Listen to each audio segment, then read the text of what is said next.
The Leviathan Trial. Written by Oliver Madison. Narrated by Ryan Haugen. Dedication. To my beloved Celeste. Thank you for being the first to read my stories in their early drafts. To everyone else, hopscotch down the path of innocence and persevere through the trials between life and death. Just be sure to skip along the way. Part 1. Denial. Chapter 1. 12 Perfect Children. Helena ran for dear life.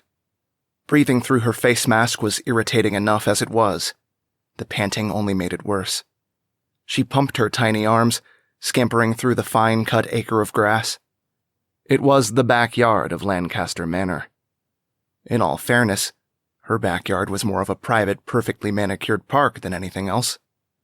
She hid behind an oak tree, crouching in its shadow and clutching the bark of the trunk. Come out, wherever you are," sang a motherly voice that drew nearer and nearer. Helena watched as 11 teenagers of various ages ran around hysterically. They laughed and rolled as they dodged one another in a game of hide-and-seek. Ironically enough, the older siblings were enjoying themselves far more than their little brothers and sisters. Normally, the Lancasters would be above something so juvenile, but it was refreshing to live in the moment. It was their first time letting loose from their strict schedules in months. Since most of them spent up to 6 hours a day studying their schoolwork and participating in various extracurriculars, per their father's instructions, acting as children was an exhilarating divergence from the norm. Most of the teens were caught, tagged, and disqualified from the game. However, before the last few could make it free to base, which was a 3-tiered fountain, a loud chime signaled it was 6 p.m. The hum of their home's intercom reverberated throughout their massive house and was faintly heard from their backyard as well. They slowed their sprinting and began congregating in a strut. "Okay, break's over," commanded Pearl, the eldest of the children at 19 years of age. She gathered up her younger siblings, patting each on the back as she directed them into their home. One by one, she counted them off. She stopped at number 10 and furrowed her brow. "We're missing Helena," Pearl informed her younger brother, Levi. "Good grief. That girl will be the death of me." As she placed her hands on his shoulders, it was obvious they were not related by blood. Pearl was of fair skin with her dirty blonde hair tied in a bun. Her brother's complexion, however, was dark and rich, and his hair was a sharp fade of charcoal. In actuality, none of the Lancasters shared any connection by blood. All were adopted. "You're her favorite, Levi," praised Pearl, the self-proclaimed matriarch of the family. "She'll listen if it's coming from you. Go round her up. I won't let us have these fun little breaks away from our studies if we dilly-dally like this." Levi nodded to his oldest sister obediently and searched the yard for his youngest, Helena. She was climbing over the spiked iron fences that separated their private property from the woods and open road. He sighed as he made his way over to her. She was trying to run away again. It was cute at first, but she cut her leg the week before when she attempted this exact same thing. Helena did not stop scurrying, even as Levi approached her. She kicked and wiggled as he plucked her from the fence. She tried to pull her older brother along, signaling him to follow her and escape. She was terrified. However, due to her muteness, much of her fear remained trapped in the expression of her large, quivering, crystal blue eyes. "Enough of that," commanded Levi, setting his sister on the ground. Helena drooped her head in defeat as the two walked back to their home in their matching black and emerald attire. He sported a slim, custom-made suit and brushed off a few dead leaves that stuck to her swing-style dress. "Let's go inside," Levi instructed. "If we're late, Father's going to kill us." Originally purchased as a hotel, Lancaster Manor was renovated into a modern-day castle. At 82,000 square feet, the estate ranked in the top 5 largest homes in the United States. And that was only the first floor. It was a total of 3 stories, which included an elevator in each wing. It was a marvel to behold. The yards were impressive, too. The backyard had a few amenities for the kids: a basketball court, tennis court, and a pool. However, the main attraction was the garden. It was complete with a rainbow array of azaleas, roses, tulips, and more. There was a koi pond for meditation. The garden led to a hedge maze that was trimmed each week, even though the residents rarely played in it. The backyard made up for the shortcomings of the front of the house, which most of the residents considered painfully boring. The front was gated as well, with a long, winding road that led to a roundabout parking area shaded by a canopy, supported by marble columns. But none of the Lancaster children drove or were allowed to have friends over, so it was a void of wasted space. The only thing on display was the 20-foot statue in the center of the roundabout. On a glance, it was a dragon. However, after staring at it for a minute, most guests had no idea what kind of monstrous creature it was. They had to know the history of the family to understand its significance. It had the face and twisting neck of a snake or lizard, but the snout had long and unruly whiskers. In place of ears were massive fins that resembled bat wings. Each detailed scale was like a plate of armor, nearly the size of a man's head. This was not an ordinary dragon. It was Leviathan, the demonic beast that transcended multiple religions across the globe, including Christianity, Judaism, and Tanakh. It was also the emblem of the Lancaster family. It was a sort of spiritual guardian that had been associated with them for hundreds of years. The Lancasters had such an affinity with the mythological creature that they even wore its symbol around their necks at all times. In total, the mansion and land within the gated property only ran for $91 million, which was a good deal, considering the location, upgrades, and renovations. Because the owner of Lancaster Manor treasured his privacy and peace, he chose this location on the outskirts of Blyton City half a century ago. Even for the home of a billionaire, it was colossal. It needed to be. A large family lived there. The Lancasters consisted of 13 members in total: Mr. Benedict Lancaster and his 12 adopted children.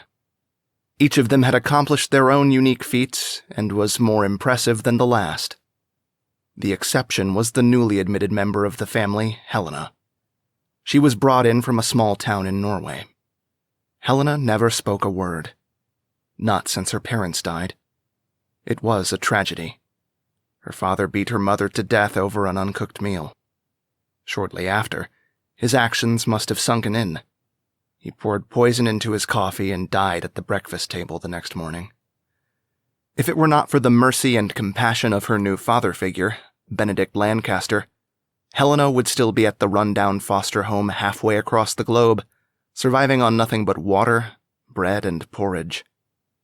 Most of her siblings joked at her expense when she arrived, calling her the ghost girl who haunts the halls of Lancaster Manor. There were a few reasons for her nickname. The first was because she was albino with long platinum blonde hair, each strand resembling pure silvery beams of starlight. She always had a big blue azalea fastened to her hairpin beside her left ear. She never smiled or frowned. Not that it would matter much, due to the black face mask she constantly wore, concealing everything from her nose down. It was exceedingly difficult for most to get a read on her emotions. Since she was mute, Helena had a way of communicating through her eyes. It was a good thing they were huge. She was not good at interacting with others, except with her brother, Levi. With a single blank stare, Levi could tell whether she wanted a glass of water, help with homework, or to play outside. At times, she was more pet-like than little sister. Since she could not talk, she would nudge Levi with whatever book she wanted him to read to her. She did this multiple times a week. He never complained. She cuddled closely to his chest and stared in awe at the same colorful pictures of castles and kingdoms. She was always in a wide-eyed trance, just as the first time it was read to her. She was hooked onto his articulate speaking voice. She would gently tug on his sleeve when she was bored, hungry, or wanted an escort around their hotel-sized home. She never bothered the others this way. Occasionally, she would knock twice on one of her other 10 brothers and sisters' doors and stare silently until what she wanted became apparent. "Levi's at a debate competition. He'll be back late tonight," they would say. Or, "Check the library. Levi and Blake are playing chess." Helena would not even nod in response. She would just stand there and blink twice. The next time her siblings looked up, Helena would be gone. She was a living ghost child if they ever saw one. However, that was the extent of her simplicity.